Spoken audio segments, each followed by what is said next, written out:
Hello every one. ഇന്നത്തെ നമ്മുടെ topic എന്ന് പറയുന്നത് കണ്ടീഷണൽ സ്റ്റേറ്റ്മെൻറ്റ്സ് ആണ്. ഓക്കെ, കണ്ടീഷണൽ സ്റ്റേറ്റ്മെൻറ്റ്സ് അല്ലെങ്കിൽ സെലക്ഷൻ സ്റ്റേറ്റ്മെൻറ്റ്സ്. ഓക്കെ, ഈ ഫൽസൽ സ്റ്റേറ്റ്മെൻറ്റ്സ് നിങ്ങൾ കേട്ടിട്ടുണ്ടാവുമല്ലോ. ഓക്കെ, അപ്പോൾ കണ്ടീഷണൽ സ്റ്റേറ്റ്മെൻറ്റ്സ് പറയുമ്പോൾ നമുക്കറിയാം, ഇപ്പം നമ്മൾ റിയൽ ലൈഫിലാണെങ്കിലും കുറേ കണ്ടീഷൻസിൻ്റെ ബേസിസിലൊക്കെയാണ് അല്ലേ മുന്നോട്ട് പോകുന്നത്.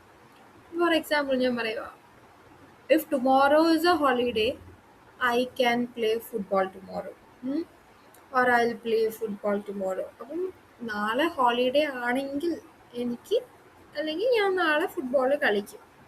ഓക്കെ, അപ്പോൾ അതുപോലെ നമ്മളെല്ലാം ഇപ്പം നാളെ നാളെ എനിക്ക് ഫ്ലൈറ്റ് കിട്ടിയാൽ ഞാൻ നാളെ ദുബായിക്ക് പോകും. അപ്പോൾ അത് എന്താണ്, അതൊരു കണ്ടീഷനാണല്ലേ, കിട്ടിയാൽ നമ്മൾ പോവും എന്നുള്ള രീതിക്ക്. അപ്പം എന്താണ്, അപ്പോൾ ഇത് പ്രോഗ്രാമിംഗ് ലാംഗ്വേജിലോട്ട് വരുമ്പം എന്തിനാണ് യൂസ് ചെയ്യുന്നത് എന്ന് വെച്ച് കഴിഞ്ഞാൽ, നമ്മൾ നമുക്ക് ആവശ്യമുള്ള ചില കോഡ്സ്, ഇന്ന് ഒരു കണ്ടീഷൻ ട്രൂ ആയിക്കഴിഞ്ഞാൽ നമുക്ക് ആവശ്യമുള്ള ചില ലൈൻസ് ഓഫ് കോഡ് എക്സിക്യൂട്ട് ചെയ്യണം, അല്ലെങ്കിൽ വേറെ ചില ലൈൻസ് ഓഫ് കോഡ് എക്സിക്യൂട്ട് ചെയ്യണം. ഈ രീതിക്ക് നമുക്ക് ആവശ്യത്തിനനുസരിച്ചിട്ട് ലൈൻസ് ഓഫ് കോഡ് എക്സിക്യൂട്ട് അല്ലെങ്കിൽ ബ്ലോക്ക് ഓഫ് കോഡ് എക്സിക്യൂട്ട് ചെയ്യാൻ വേണ്ടിയിട്ടാണ് നമ്മൾ കണ്ടീഷണൽ സ്റ്റേറ്റ്മെൻറ്റ്സ് യൂസ് ചെയ്യുന്നത്. അതിൽ തന്നെ നമ്മൾ ആദ്യം പഠിക്കുന്നത് ഇഫ് എൽസ് സ്റ്റേറ്റ്മെൻറ്റ്സ് ആണ്.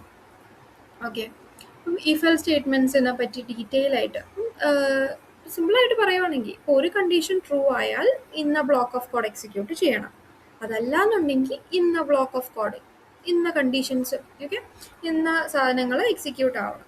ഞാനത് ഡീറ്റെയിൽ ആയിട്ട് എക്സാമ്പിൾ വെച്ചിട്ട് പറഞ്ഞുതരാം. Okay, A is equal to 10. Okay, B is equal to എന്താണ്, ബി ഈസ് ഈക്വൽ ടു ഞാൻ 20 എന്ന് കൊടുക്കണം. If A greater than B enter print, auto suggestions വരുന്നത് നിങ്ങൾ മൈൻഡ് ചെയ്യേണ്ട കേട്ടോ. A is greater than B. Okay ആണോ? ഞാനിത് എക്സ്പ്ലെയിൻ ചെയ്ത് തരാം, നിങ്ങൾ ടെൻഷൻ ആവേണ്ട ആവശ്യമില്ല. Print B is greater than A. Okay ആണോ? അപ്പം ഈഫ് എൽസ് സ്റ്റേറ്റ്മെൻറ്റ്സ് എന്ന് പറഞ്ഞു കഴിഞ്ഞാൽ, ഇപ്പം നമ്മൾ ഈഫ് എന്ന് പറഞ്ഞിട്ടൊരു കണ്ടീഷൻ കൊടുക്കും. അതിൽ ശ്രദ്ധിക്കേണ്ട കുറച്ച് കാര്യങ്ങൾ ശ്രദ്ധിക്കാനുണ്ട്. ഈഫ് എന്ന് പറഞ്ഞ് നമ്മൾ കൊടുക്കുന്ന കണ്ടീഷൻ എന്ന് പറയുന്നത്, എപ്പോഴാണ് അതൊരു കണ്ടീഷൻ ആവുന്നത്, അതിൻ്റെ ഔട്ട്പുട്ട് എന്ന് പറയുന്നത് ട്രൂ അല്ലെങ്കിൽ ഫോൾസ് ആയിരിക്കണം. ഓക്കെ, നമ്മൾ എന്ത് ചെയ്യുന്നു, ഈഫ് ഒരു കണ്ടീഷൻ കൊടുക്കുന്നു, അതായത് ട്രൂവോ ഫോൾസോ മാത്രം ഔട്ട്പുട്ടായി കിട്ടുന്ന ഒരു കണ്ടീഷൻ, ഒരു എന്താണ്, ഒരു റിലേഷണൽ ഓപ്പറേറ്റർ വെച്ചിട്ടുള്ള ഒരു റിലേഷണൽ ഓപ്പറേറ്ററാണ് നമ്മൾ എപ്പോഴും ഈഫ് കഴിഞ്ഞിട്ട് കൊടുക്കുന്നത്. അത് കഴിഞ്ഞിട്ട് ഏറ്റവും ഇമ്പോർട്ടൻ്റ് ആയിട്ട് ശ്രദ്ധിക്കേണ്ടത് കോളൻ. ഓക്കെ, ഈഫ് സ്റ്റേറ്റ്മെൻറ്റിൽ എപ്പോഴും എന്ത് ചെയ്യണം, ഈഫ് സ്റ്റേറ്റ്മെൻറ്റ് എപ്പോഴും എൻഡ് ചെയ്യുന്നത് എന്തിലായിരിക്കണം, ഒരു കോളനിലായിരിക്കണം. അതുപോലെ തന്നെ എൽസും എന്തിലായിരിക്കണം, കോളനിലായിരിക്കണം. ഇതിൻ്റെ ഒരു ഫോർമാറ്റ് എന്ന് പറയുന്നത്, ഈഫ് എഴുതുന്നു, കണ്ടീഷൻ എഴുതുന്നു, കോളൻ ഇടുന്നു. അടുത്തത് മെയിൻ ആയിട്ടുള്ളൊരു കാര്യം, ദാറ്റ് ഈസ് ഇൻറ്റൻറ്റേഷൻ. ഓക്കെ, ഞാൻ ജസ്റ്റ് ഇവിടെ ഒന്ന് ഞാൻ കൊടുക്കാം. ഇൻറ്റൻറ്റേഷൻ, ഞാനിവിടെ ഒരു കമൻറ്റ് കൊടുത്തിട്ടുണ്ട്. ഓക്കെ, ഇൻറ്റൻറ്റേഷൻ. അതിന് മുന്നേ ഇത്രയും കാര്യങ്ങൾ പറ്റി ഞങ്ങൾക്ക് കമൻറ്റ് എന്താണെന്ന് പറയാൻ വിട്ടുപോയിട്ടുണ്ട്. നമുക്ക് കോഡിൽ എക്സിക്യൂട്ട് ചെയ്യേണ്ടതായിട്ടുള്ള, അതായത് കോഡിൽ വരേണ്ടാത്തതായിട്ടുള്ള കാര്യങ്ങൾ ചെയ്യാൻ വേണ്ടി നമ്മൾ, അതായത് കോഡിങ്ങിൽ എളുപ്പത്തിന് മനസ്സിലാക്കാൻ വേണ്ടി നമ്മൾ എന്ത് ചെയ്യുന്നു, കമൻസ് കൊടുക്കും. അതായത് എന്താണ് നമ്മളിപ്പം ജസ്റ്റ് നമുക്ക് എന്തെങ്കിലും ആ കോഡിൽ നമുക്ക് അണ്ടർസ്റ്റാൻഡിങ്ങിന് വേണ്ടി എന്തെങ്കിലും മെൻഷൻ ചെയ്യാനുണ്ടെങ്കിൽ നമ്മൾ എന്ത് ചെയ്യുന്നു, ഹാഷ് യൂസ് ചെയ്തിട്ട് എന്തെഴുതി കഴിഞ്ഞാലും അതെന്താവത്തില്ല, അത് നമ്മളെ കോഡിൻ്റെ ഭാഗമായിട്ട് വരുന്നതല്ല. ഓക്കെ, അത് എക്സിക്യൂട്ട് ആവത്തില്ല. സോ നമുക്ക് എന്ത് ചെയ്യുന്നു, ഞാനിവിടെ ഇൻറ്റൻറ്റേഷൻ ജസ്റ്റ് ഒന്ന് കമൻറ്റ് ചെയ്തിട്ടുണ്ട്. ഇൻറ്റൻറ്റേഷൻ എന്ന് വെച്ച് കഴിഞ്ഞാൽ എന്താണ്, ഇൻറ്റൻറ്റേഷൻ എന്ന് വെച്ച് കഴിഞ്ഞാൽ നമ്മൾ ഒരു tab space, okay, if statement എഴുതിയാലും എൽ സ്റ്റേറ്റ്മെൻറ്റ് എഴുതിയാലും നമ്മൾ ഒരു ടാബ് സ്പേസ്, ടാബ് നിങ്ങൾക്കറിയാമല്ലോ, ടാബ് സ്പേസ് കൊടുത്തിട്ട് വേണം, കോളൻ കഴിഞ്ഞ് കഴിഞ്ഞാൽ ഒരു ടാബ് സ്പേസ് വിട്ടിട്ട് വേണം നമ്മൾ എന്ത് ചെയ്യണം, പ്രിൻറ്റ് സ്റ്റേറ്റ്മെൻറ്റ് എഴുതാൻ വേണ്ടിയിട്ട്. അല്ലെങ്കിൽ അപ്പം നമ്മൾ ഇപ്പം നമുക്ക് ഒരു പ്രിൻറ്റ് മാത്രമല്ല, അതായത് വേണമെങ്കിൽ പ്രിൻറ്റ് എ എന്നും കൂടെ കൊടുക്കാം, പ്രിൻറ്റ് എ. ഇങ്ങനെ കൊടുക്കുന്നു എന്നുണ്ടെങ്കിൽ ഈ ഒരു ഈഫ് സ്റ്റേറ്റ്മെന്റ് ട്രൂ ആയാൽ ഓക്കെ, നമ്മളിവിടെ എത്ര എത്ര ഈ ബ്ലോക്ക് ഓഫ് കോഡിൽ എത്ര പ്രിന്റ് സ്റ്റേറ്റ്മെന്റ്സോ അല്ലെങ്കിൽ എന്തൊക്കെ വരുന്നോ അതെല്ലാം എക്സിക്യൂട്ട് ആവും. ഓക്കെ, കണ്ടോ, എല്ലാത്തിനും ഒരു സ്പേസ്, അതായത് ഒരു ഇൻഡന്റേഷൻ വിട്ടിട്ടാണ്, ഒരു ടാപ്പ് സ്പേസ് വിട്ടിട്ടാണ് നമ്മൾ ഈഫ് ട്രൂ ആയി കഴിഞ്ഞാൽ, ഇവിടെ കൊടുക്കുന്ന കണ്ടീഷണൽ സ്റ്റേറ്റ്മെന്റ് ട്രൂ ആയി കഴിഞ്ഞാൽ എക്സിക്യൂട്ട് ചെയ്യേണ്ട ബ്ലോക്ക് ഓഫ് കോഡാണ് ഇതിന് താഴെ. ഇനി ഇത് ഫോൾസ് ആയി കഴിഞ്ഞാൽ എക്സിക്യൂട്ട് ചെയ്യേണ്ട ബ്ലോക്ക് ഓഫ് കോഡ് ആയിരിക്കും എന്ത്, എൽസിന് താഴെ കൊടുക്കേണ്ടത്. ഓക്കെ, അപ്പം ഈ കണ്ടീഷൻ ട്രൂ ആയാൽ ഈഫിന് താഴെയുള്ള എല്ലാം എക്സിക്യൂട്ട് ആവും. അത് ഫോൾസ് ആണെങ്കിൽ എൽസിന് താഴെയുള്ളത് എക്സിക്യൂട്ട് ആവും. മനസ്സിലായോ? സോ ഈ ഒരു ടാപ്പ് സ്പേസ് വിട്ടിട്ടുള്ള എല്ലാ കോഡും, എല്ലാ ലൈൻസ് ഓഫ് കോഡും എന്തായിരിക്കും, ഒരു ബ്ലോക്ക് ഓഫ് കോഡായിട്ടാണ് ആക്ട് ചെയ്യുന്നത്. അപ്പം ഞാനിവിടെ എന്ത് ചെയ്യുന്നു, ഇവിടെ എന്താണ്, wait is greater than A. Okay ആണോ? അഗൈൻ ഞാൻ കൊടുക്കുന്നത് എന്ത്, പ്രിന്റ് ബി എന്നും കൂടെ കൊടുക്കുവാണ്. അപ്പം ഇതിൽ എ ഗ്രേറ്റർ ദാൻ ബി ആണോ? അല്ല, അല്ലേ? അപ്പം എ ഗ്രേറ്റർ ദാൻ ബി ആണെങ്കിൽ 10 ഗ്രേറ്റർ ദാൻ 20 ആയിരുന്നെങ്കിൽ എന്താണ്, ഈ print A is greater than ബിയും എ എന്ന് പറയുന്ന നമ്പറും പ്രിന്റ് ചെയ്യുമായിരുന്നു. പക്ഷെ ഇവിടെ അത് തെറ്റാണ്, അല്ലേ? അപ്പോൾ എൽസ് എന്നുള്ള ബ്ലോക്ക് ഓഫ് കോഡ് ആയിരിക്കും എക്സിക്യൂട്ട് ചെയ്യുക. നമുക്കതൊന്ന് റൺ ചെയ്ത് നോക്കാം. ഓക്കെ, അപ്പോൾ എൽ സ്റ്റേറ്റ്മെന്റ് ആണല്ലേ. അപ്പോൾ B is greater than A and B എന്ന് പറയുന്ന നമ്പർ എത്ര, 20. അപ്പം ഇത്രയാണ് ഈ ഫെൽ സ്റ്റേറ്റ്മെന്റ്സ് വരുന്നത്. കാണുമ്പോൾ വലിയ കാര്യമായിട്ടൊക്കെ തോന്നും, പക്ഷെ അത്രയും ഡിഫിക്കൾട്ടൊന്നും അല്ല. സിമ്പിളായിട്ട് ഓർക്ക് ഈഫ് കഴിഞ്ഞിട്ട് കൊടുക്കുന്ന കണ്ടീഷൻ, അതൊരു കണ്ടീഷൻ ആയിരിക്കുമല്ലോ, ട്രൂ ഓർ ഫോൾസ് വാല്യൂ വരുന്ന ഒരു കണ്ടീഷൻ കൊടുക്കും. ആ കണ്ടീഷൻ ട്രൂ ആയാൽ അതിന് താഴെയുള്ള സ്റ്റേറ്റ്മെന്റ്സ് ആയിരിക്കും എക്സിക്യൂട്ട്, അതിന് താഴെയുള്ള ലൈൻസ് ഓഫ് കോഡ് ആയിരിക്കും എക്സിക്യൂട്ട് ആവുന്നത്. അത് ഫോൾസ് ആണെന്നുണ്ടെങ്കിൽ, ആ ഈഫിന് നേരെ നമ്മൾ കൊടുത്തേക്കുന്ന കണ്ടീഷൻ ഫോൾസ് ആണെന്നുണ്ടെങ്കിൽ എൽസിലുള്ള കോഡ് എക്സിക്യൂട്ട് ആവും. ഇതിലേതെങ്കിലും ഒരെണ്ണം മാത്രമേ എക്സിക്യൂട്ട് ആവത്തുള്ളൂ, രണ്ടും ഒരേ ടൈമിൽ എക്സിക്യൂട്ട് ആവത്തില്ല. കോളൻ കൊടുക്കണം, ഈഫും എൽസും കഴിഞ്ഞാൽ കോളൻ കൊടുക്കണം എന്നുള്ളത് ശ്രദ്ധിക്കുക, ഇൻഡന്റേഷൻ കൊടുക്കണം എന്നുള്ളത് ശ്രദ്ധിക്കുക. ഇതില്ലെങ്കിൽ ഇറർ ആയിരിക്കും കാണിക്കാൻ പോകുന്നത്. ഓക്കെ, ഞാനിനി കുറച്ച് ലെവൽ കൂടിയിട്ടുള്ള എക്സാമ്പിൾസിലോട്ട് കിടക്കാം. ഓക്കെ, ശ്രദ്ധിച്ചിരിക്കണേ. അപ്പോൾ നമ്മളൊരു ക്വസ്റ്റ്യൻ ചെയ്യാൻ പോവാണ്. അതായത് യൂസറിൻ്റെ കയ്യിൽ നിന്ന് ഒരു ഇൻപുട്ട് എടുക്കുവാണ്, യൂസറിൻ്റെ കയ്യിൽ നിന്ന് ഒരു വാല്യൂ ഇൻപുട്ട് എടുക്കുന്നു, ഒരു നമ്പർ ഇൻപുട്ട് എടുത്തിട്ട് ആ നമ്പർ പോസിറ്റീവ് ആണോ നെഗറ്റീവ് ആണോ എന്ന് നമ്മൾ നോക്കുവാൻ പോവാണ്. ഓക്കെ, അപ്പോൾ നമുക്ക് എ ഇസ് ഇക്വൽ ടു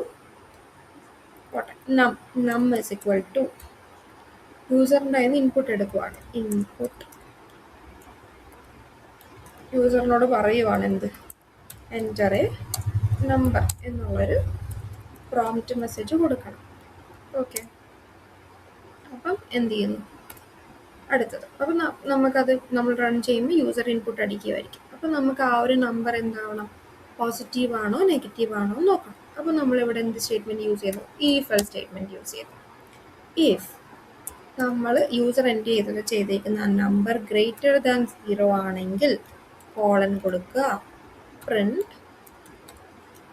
എന്ത് ചെയ്യണം, എന്താ പ്രിന്റ് ചെയ്യേണ്ടത്, the number is positive. Okay,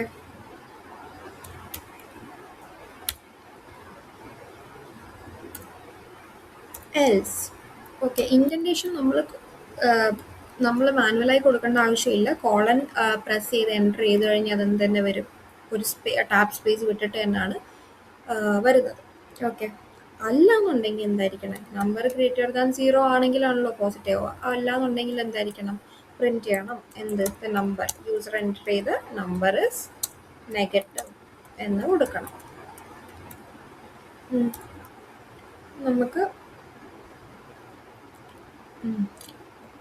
ഒന്ന് റൺ ചെയ്ത് നോക്കാം.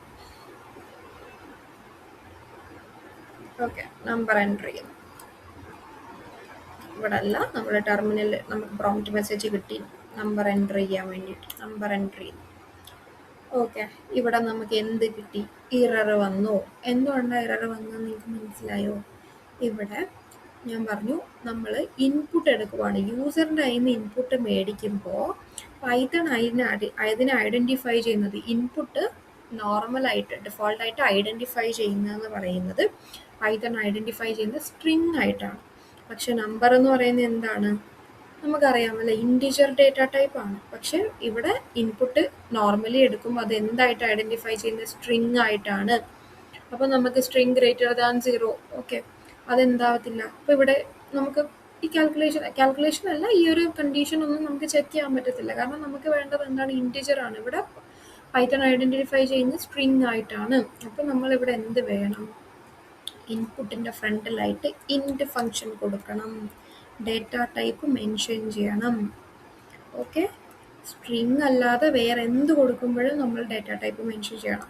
ഇവിടെ ഡെസിമൽ നമ്പർ ആയിരുന്നു നമ്മൾ ചെക്ക് ചെയ്യാൻ പോകുന്നത്. ഡെസിമൽ ഔട്ട്പുട്ടും കൂടെ നമുക്ക് വേണമെന്നുണ്ടെങ്കിൽ ഡെസിമൽ നമ്പറാണ് നമ്മൾ ചെക്ക് ചെയ്യുന്നത്. അല്ലെങ്കിൽ എന്താണ് യൂസർ കൊടുക്കുന്ന ഇൻപുട്ടിൽ ഡെസിമൽ നമ്പറും കൂടെ വരുന്നെന്നുണ്ടെങ്കിൽ നമ്മൾ എന്ത് ചെയ്യണം? ഇവിടെ ഫ്ലോട്ട് എന്ന് കൊടുക്കണം, ഫ്ലോട്ട് ഫംഗ്ഷൻ കൊടുക്കണം. ഓക്കെ, അപ്പം നമ്മൾ ഇൻപുട്ട് നോർമലി കൊടുത്തു കഴിഞ്ഞാൽ പൈത്തൺ ഐഡൻറ്റിഫൈ ചെയ്യുന്നത് സ്ട്രിങ് ആയിട്ടാണ്. സ്ട്രിങ് അല്ലാതെ വേറെ എന്ത് ഇൻപുട്ടാണ് യൂസർ കൊടുക്കുന്നതെന്നുണ്ടെങ്കിലും നമ്മളത് ആ ഇൻറ്റ് ഫംഗ്ഷനോ ഫ്ലോട്ട് ഫംഗ്ഷനോ ഉപയോഗിച്ചിട്ട് നമ്മൾ എന്ത് ചെയ്യണം? അത് ഇൻറ്റിജറിലോട്ടോ ഫ്ലോട്ടിലോട്ടോ ഒക്കെ കൺവേർട്ട് ചെയ്യണം. ഇനി നമുക്കൊന്ന് റൺ ചെയ്ത് നോക്കാവേ. നമുക്ക് ജസ്റ്റ് ഒന്ന് ക്ലിയർ ചെയ്യാം. Wait second. ഇവിടെ അല്ല, ടെർമിനലിൽ പോയിട്ട് ഇതൊക്കെ ഒന്ന് ക്ലിയർ ചെയ്യാം. ഓക്കെ,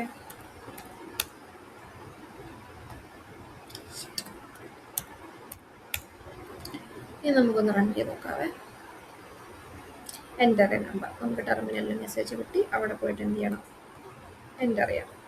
20 എൻ്റർ ചെയ്യും. സോ നമുക്ക് എന്ത് കിട്ടി? 20 is greater than 0. So the number is positive എന്ന് കിട്ടി. ഓക്കെ,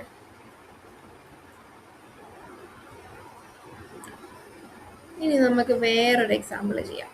ഓക്കെ, നമുക്കൊരു നമ്പർ, യൂസർ എൻ്റർ ചെയ്യുന്ന നമ്പർ പോസിറ്റീവ് ഈവൻ നമ്പർ ആണോ ഓഡ് നമ്പർ ആണോ സ്ഥിരമായിട്ട് ചോദിക്കാറുള്ളൊരു ചോദ്യമാണ്. അപ്പോൾ നമ്മൾ പൈത്തൺ ചെയ്യുമ്പോഴൊക്കെ, അതായത് ഒരു നമ്പർ യൂസർ എൻ്റർ ചെയ്യുന്ന നമ്പർ ഈവൻ ആണോ ഓഡ് ആണോ എന്ന് കണ്ടുപിടിക്കാം.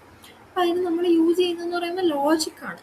പൈത്തൺ കോഡിങ് നമുക്ക് സിമ്പിളാണ്, എന്ത് ലോജിക് ഉണ്ടെങ്കിൽ. അപ്പം ഇവിടെ നമ്മൾ യൂസ് ചെയ്ത ലോജിക്ക് ഏതാ? ഒരു നമ്പർ എപ്പോഴാണ് പോസിറ്റീവ് ആവുന്നത്? അത് ഗ്രേറ്റർ ദാൻ 0 ആകുമ്പോൾ. അതുപോലെ ഒരു നമ്പർ എപ്പോഴാണ് ഈവൺ നമ്പർ ആവുന്നത്? ആ നമ്പർ ഏത് number divided by 2, okay, divided by 2 ചെയ്തിട്ട് റിമൈൻഡർ 0 ആണെങ്കിൽ, അല്ലേ, ഈവൺ നമ്പർ ആണെങ്കിൽ 2 ആയിട്ട് ഡിവിസിബിൾ ആയിരിക്കും. 2 ആയിട്ട് ഡിവിസിബിൾ അല്ലെങ്കിൽ റിമൈൻഡർ വരും. റിമൈൻഡർ വന്നാൽ അതെന്തായിരിക്കും? ഓഡ് നമ്പർ ആയിരിക്കും. സോ ആ ഒരു ലോജിക്കാണ് നമ്മളിവിടെ യൂസ് ചെയ്യുന്നത്. അതായത് ഏതൊരു ഈവൺ നമ്പർ 2 ആയിട്ട് ഡിവൈഡ് ചെയ്താൽ വരുന്ന റിമൈൻഡർ 0 ആണ്. ഓക്കെ, അപ്പോൾ നമുക്ക് എന്ത് ചെയ്യാം? നമ്മൾ നേരത്തെ പറഞ്ഞല്ലോ, അരിത്തമാറ്റിക് ഓപ്പറേറ്റേഴ്സിൽ modulus operator will gives remainder. അപ്പം റിമൈൻഡർ, അപ്പം നമുക്കതൊന്ന് ചെയ്ത് നോക്കാം. If number, okay, number divisible by 2 equal to 0. Okay, എന്തുകൊണ്ടാണ് ഇവിടെ ഈക്വൽ ടു യൂസ് ചെയ്തത്? കാരണം നമുക്ക് അതായത് നമ്മൾ ആ ഒരു നമ്പറിന് 2 വെച്ച് മോഡുലസ് ഓപ്പറേറ്റർ, അതായത് മോഡുലസ് എടുത്തു കഴിഞ്ഞാൽ റിമൈൻഡർ എക്സാക്ട്ലി ഈക്വൽ ടു 0 ആണെങ്കിൽ, മറ്റേ ഈക്വൽ ടു എന്താണ്? അത് അസൈനിങ് ഓപ്പറേറ്റർ ആണ്. ഇതെന്താണ്? നമുക്ക് ആ വാല്യൂ എക്സാക്ട്ലി ഈക്വൽ ടു 0 കിട്ടണം. ദെൻ എന്താണ്? Print number is even. Okay, else അല്ലാന്നുണ്ടെങ്കിൽ എന്തായിരിക്കണം? The number is odd. ഇവിടെ ഒന്ന് ക്ലിയർ ചെയ്യാം. നമുക്കിതൊന്ന് റൺ ചെയ്ത് നോക്കാവേ. എൻ്റർ നമ്പർ നമ്മൾ 2 കൊടുത്തു, എൻ്റർ കൊടുക്കും. സോ നമുക്ക് എന്ത് കിട്ടി? ഔട്ട്പുട്ട് കിട്ടി, ദ നമ്പർ ഇസ് ഈവൺ. ഇതുപോലെയുള്ള സിമ്പിളായിട്ടുള്ള ഒത്തിരി ക്വസ്റ്റ്യൻസ് ഈ ഫെൽ സ്റ്റേറ്റ്മെൻറ്റ്സ് വെച്ചിട്ട് ചെയ്യാനുണ്ടാവും. അപ്പോൾ നിങ്ങൾ ChatGPTയോടോ അല്ലെങ്കിൽ യൂട്യൂബിലോ ഗൂഗിളിലോ ഒക്കെ നോക്കി എക്സാമ്പിൾസ് എടുത്തിട്ട് ചെയ്ത് നോക്കുക. അപ്പം ഇത്രയാണ് ഇന്നത്തെ ക്ലാസ്സിൽ ഡിസ്കസ് ചെയ്യുന്നത്. അടുത്ത ടോപ്പിക്കിൽ നമുക്ക് അടുത്ത ക്ലാസ്സിൽ പറയാം. Thanks for watching the video.